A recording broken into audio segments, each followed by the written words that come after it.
फातिमा की रानी माँ, प्रभु यीशु की माँ, आसरा तू ही है माँ।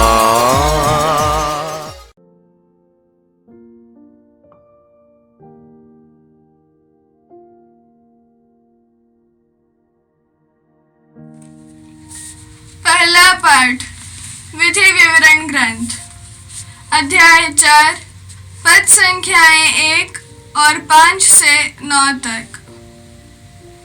मूसा ने लोगों से कहा, हे इस्राएलियों, मैं जिन नियमों तथा आदेशों की शिक्षा तुम लोगों को आज दे रहा हूँ, उन पर ध्यान दो और उनका पालन करो, ताकि तुम जीवित रह सको और उस देश में प्रवेश कर उसे अपने अधिकार में कर सको, जिसे प्रभु तुम्हारे पुरखों का ईश्वर तुम लोगों को देने वाला है। देखो, मैं अपने प्रभु ईश्वर के आदेशानुसार तुम लोगों को नियमों तथा आदेशों की शिक्षा दे रहा हूँ, ताकि तुम उनका उस देश में पालन करो जिसे तुम अपने अधिकार में कर लोगे। तुम उनका पालन करो तथा उन पर चलते रहो, और इस तरह तुम अन्य राष्ट्रों की आंखों में समझदार और बुद्धिमान समझे जाओगे।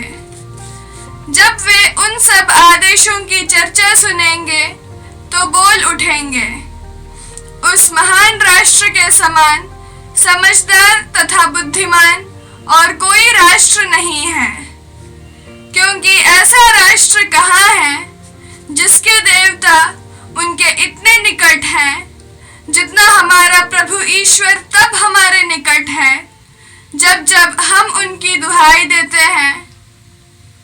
और ऐसा महान राष्ट्र कहाँ है जिसके नियम और रीतियां इतनी न्यायपूर्ण हैं जितनी यह संपूर्ण संहिता जिसे मैं आज तुम लोगों को दे रहा हूँ।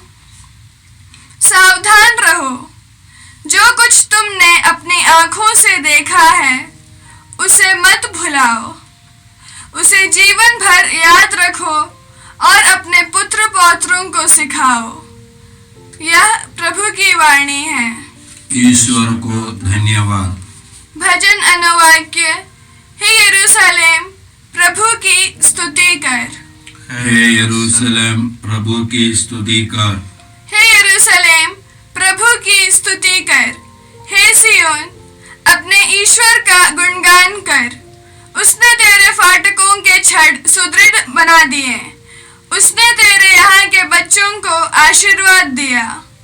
अनुवाक्य, हे यरूशलेम, प्रभु की स्तुति कर।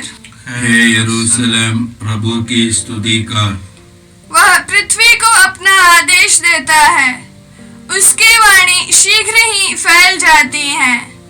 वह ऊन की तरह हिम बरसाता और राख की तरह पाला गिराता है। अनुवाक्य, हे यरूशलेम, प्रभु की स्तुति कर। हे यरूशलेम, प्रभु की स्तुति कर। वह याकूब को अपना आदेश देता और इस्राएल को अपना विधान तथा नियम बताता है। उसने किसी अन्य राष्ट्र के साथ ऐसा नहीं किया, उसने किसी को अपना नियम नहीं सिखाया। अनुवाक्य, हे यरूशलेम, प्रभु की स्तुति कर। हे यरूशलेम, प्रभु की स्तुति कर। जयघोष, हे प्रभु, आपकी शिक्षा आत्मा और जीवन है, आपके ही शब्दों में अनंत जीवन का संदेश है। प्रभु आप लोगों के साथ हो और आपकी आत्मा के साथ। संत मत्ती के अनुसार प्रभु यीशु ख्रिस्त का पवित्र सुसमाचार। हे प्रभु, तेरी महिमा हो। अध्याय 5, 17 से 19। यीशु ने अपने शिष्यों से कहा, यह न समझो कि मैं संहिता और नबियों के लेखों को रद्द करने आया हूँ। उन्हें रद्द करने नहीं बल्कि पूरा करने आया हूँ। मैं तुम लोगों से कह देता हूँ, आकाश और पृथ्वी भले ही टल जाए, किंतु संहिता की एक मात्रा अथवा एक बिंदु भी बिना पूरा हुए नहीं टलेगा। इसलिए जो उन छोटी से छोटी आज्ञाओं में से एक को भी भंग करता और दूसरों को ऐसा करना सिखाता है, वह स्वर्ग राज्य में छोटा समझा जाएगा। और जो उनका पालन करता है और उन्हें सिखाता है, वह स्वर्ग राज्य में बड़ा समझा जाएगा। यह प्रभु का सुसमाचार है। हे क्रिस्त तेरी स्तुति हो। ख्रिस्त में प्यारे भाइयों और बहनों, ईश्वर का वचन कहता है, ईश्वर की शिक्षा आत्मा और जीवन है। उन्हीं के शब्दों में अनंत जीवन का संदेश है। हे प्रभु, यह पूरे संसार तुझी पर अवस्थित है और तेरे द्वारा ही हमें जीवन प्राप्त होता है। नबियों और धर्म ग्रंथ में जो कुछ लिखा है वह हमारे प्यारे प्रभु यीशु में पूरा हो गया है। इसलिए प्रभु यीशु अपने शिष्यों से कहते हैं, यह न समझो कि मैं संहिता और नबियों के लेखों को रद्द करने आया हूँ। मैं उन्हें रद्द करने नहीं परंतु पूरा करने आया हूँ। चाहे आकाश और पृथ्वी भले ही टल तो टल जाए, किंतु संहिता का एकमात्र अथवा एक बिंदु भी बिना पूरे हुए बिना टल नहीं सकता। इसलिए यदि हम छोटी छोटी चीजों को भंग करते हैं और दूसरों को ऐसा करना सिखाते हैं, तो हम स्वर्ग राज्य में छोटा समझे जाएंगे। कई बार अपने क्रोध के कारण दूसरों को भी उस बुरे क्रोध में शामिल करते हैं। हम अक्सर देखते हैं अपने परिवारों में, जब हमारे एक दूसरे से अनबन होता है और गुस्से से हम घर आते हैं, हम उस गुस्से को एक दूसरे से साझा करने लगते हैं और अन्य लोग भी उस क्रोध के शिकार हो जाते हैं और अन्य सही जानकारी के बिना ऐसा कुकर्म कर देते हैं कि उनका जीवन ही बिगड़ जाता है। हमें बहुत सावधान होना है, विशेषकर जो नेतागण हैं, जो परिवार के बड़े लोग हैं, जो कलीसिया के अधिकारी हैं। अपने आप पर वश करना चाहिए। संत इग्नासियस कहते हैं, जब तुम भावना के उच्चतर कोटि में होते हो और आध्यात्मिकता के श्रेष्ठ अनुभव को करते हो, कोई भी निर्णय मत लो। यह बहुत ही घातक होता है। यदि आप गुस्से की भावना में निर्णय लेते कि मैं इसे मार डालूं, आप तो मार डालेंगे, लेकिन मारने के बाद आपको मिलेगा क्या? आप भावना में किसी को कत्ल करके उसका सामान ले लेते हैं, वह सामान आपके साथ कितना रहेगा? या अनैतिक रूप में या घूस लेकर आप अपने घर को चलाने लगते हैं, वह कितना दिन चलेगा? लेकिन आपने उस कृत्य के द्वारा आपने अपनी आत्मा को जला दिया। आपको एक ही बार जीवन दी गई है, यह छोटी सी जीवन। इसी छोटी से जीवन में आपने अपने आप को बिगाड़ लिया। हम वश में आ जाते हैं, अपने गुस्से के वश में आते हैं। दूसरे लोग भड़काते हैं, हम भड़क जाते हैं।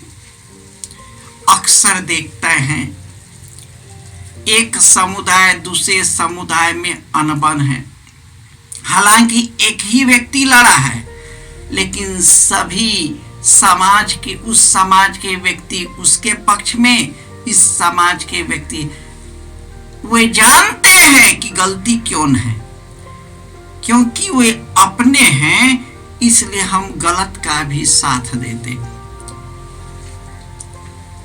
हम क्या करते हैं? किसका निर्णय लेते हैं? कोर्ट कचहरी में क्या होता है?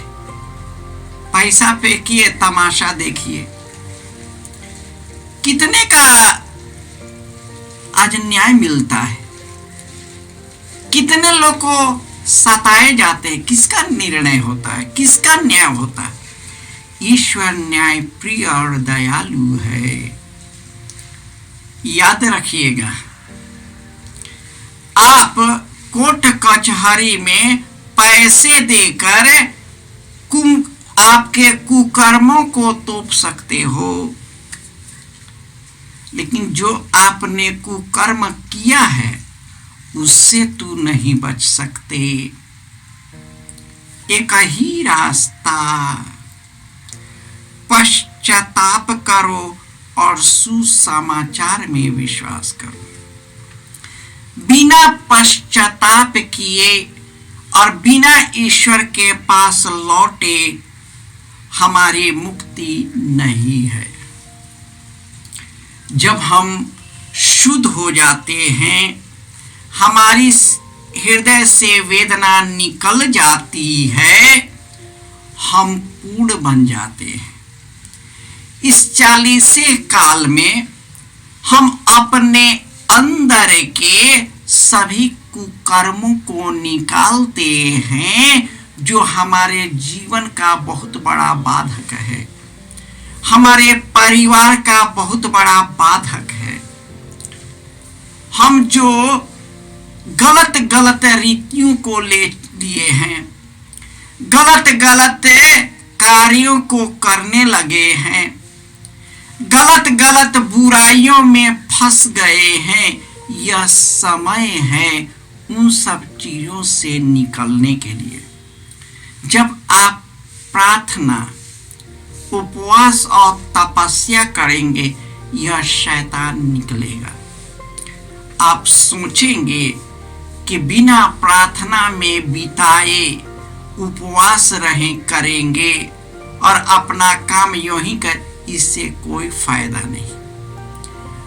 आपको ईश्वर के सानिध्य में बैठना है, उसका प्रेम और करुणा का एहसास करना है।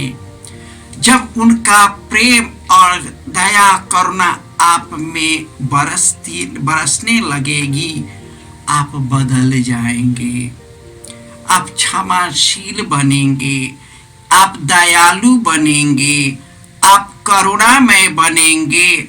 आपके अंदर से प्रेम, करुणा, दया और क्षमा निकलेगी। आप यीशु के ज्योति में चलने लगेंगे, आप यीशु का प्रकाश बनेंगे। हे सर्वशक्तिमान ईश्वर,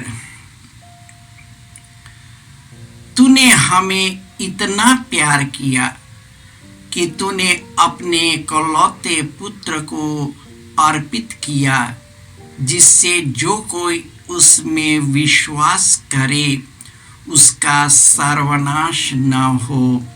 हे प्रभु यीशु, तू हमें पवित्र आत्मा से भर दे, क्षमा और करुणा और शांति से भर दे, ताकि हे प्रभु तेरे पवित्र आत्मा से प्रेरित होकर सबों के साथ हम हिल मिलजुल कर रह सके, एक दूसरे की सेवा के द्वारा तेरी सेवा कर सके। जय यीशु क्रिस्त में प्रिय भाई और बहनों, प्रभु यीशु ने हमें आदेश दिया है संसार के कोने कोने में जाकर सारी सृष्टि को सुसमाचार सुनाओ। सुसमाचार सुनने के लिए और सुनाने के लिए एक अच्छा मौका है। आप कृपया इस चैनल का सब्सक्राइब करें, लाइक करें, शेयर करें, बेल आइकन दबाएं, ताकि यहाँ की नई वीडियोस की सूचना आपको मिलती रहेगी। साथ साथ आप दूसरों को भी प्रेरणा दें इसका सब्सक्राइब करने के लिए। याद रखें, कल के मिसा के दैनिक पाठ और उस पर टिप्पणियाँ आज ही दोपहर के बाद हम लोग अपलोड करते हैं। कृपया आज ही उसको सुनकर कल की तैयारी करें। प्रभु यीशु आपको और आपके परिवार को 100 गुनी आशीष देंगे। जय यीशु।